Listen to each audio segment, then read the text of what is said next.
In the age of the Northmen, when long winters forged souls of steel and the fjords echoed with battle chants, a legend was born on the windswept shores of Norway. Her name was Astrid, and her spirit was as indomitable as the raging sea. Astrid grew up in a small fishing village, lulled by the sound of the waves and the creaking of the wood of the longships being built.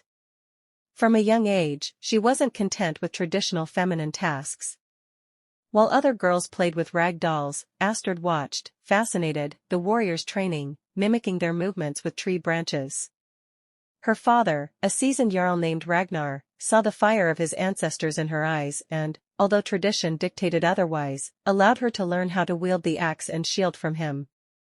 Astrid was agile and strong, with a quick mind for strategy. She learned to read her opponent's movements, anticipate their attacks, and counterattack with ferocity. The long winters became intensive training sessions on the ice, where the biting cold tempered her body and spirit. The peace of her village was shattered one fateful night. A group of raiders from the southern islands, thirsty for loot and glory, landed on her shores. The men of the village took up arms to defend their home, and among them, with only 16 winters under her belt, was Astrid. Amid the chaos and the clash of swords, Astrid fought with surprising ferocity. Her small size made her elusive, and her axe found her enemies' weak spots with lethal precision. She saw neighbors and friends fall, and her rage gave her superhuman strength. It was in that battle that she earned her nickname, Astrid the Ice Shield, for the way she defended the wounded with her shield, unbreakable as winter ice. After repelling the attack, Astrid was no longer the same. She had tasted blood and steel, and a yearning for adventure and glory burned in her heart. She could not settle for the quiet village life. When her father's longships prepared to set sail on a new expedition to the shores of England, Astrid did not hesitate to ask for her place among the crew. At first, some warriors regarded her with skepticism. A woman on a warship was unusual, but the determination in her eyes and the scars from her first battle silenced their doubts. Astrid proved herself a skilled sailor, able to endure the harsh conditions of the sea, and a brave warrior at every landing. The following years were a whirlwind of travel and combat. Astrid participated in raids along the English and Frankish coasts, learning Viking warfare tactics, from the lightning assault to the shield wall formation.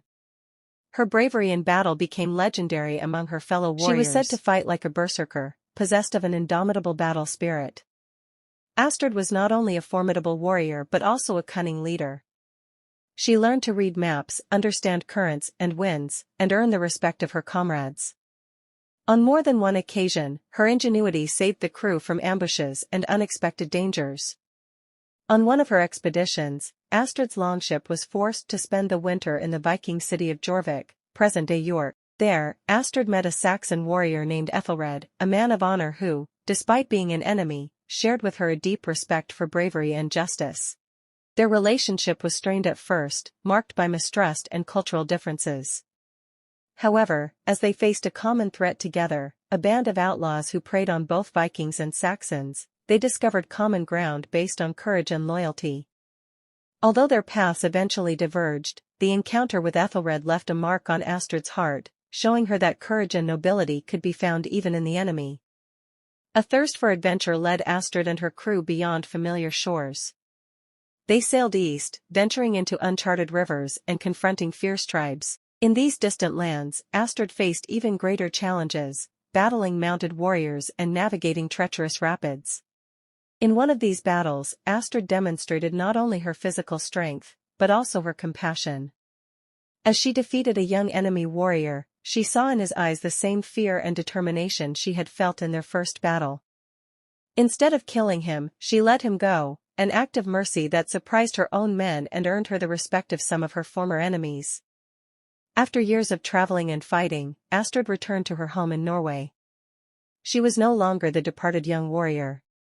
Scars adorned her body, and wisdom shone in her eyes. She had seen the world, tasted glory and loss, and forged her own legend. Although many urged her to settle down and live a quiet life, Astrid's spirit remained restless. She became a wise counselor to her people, sharing her experiences and helping to protect their shores. But every now and then, when the north wind brought with it the salty smell of the sea, Astrid felt the call of the longships and set sail again, seeking new adventures and ensuring that her legend, the legend of Astrid the Ice Shield, lived on in the sagas of the Northmen.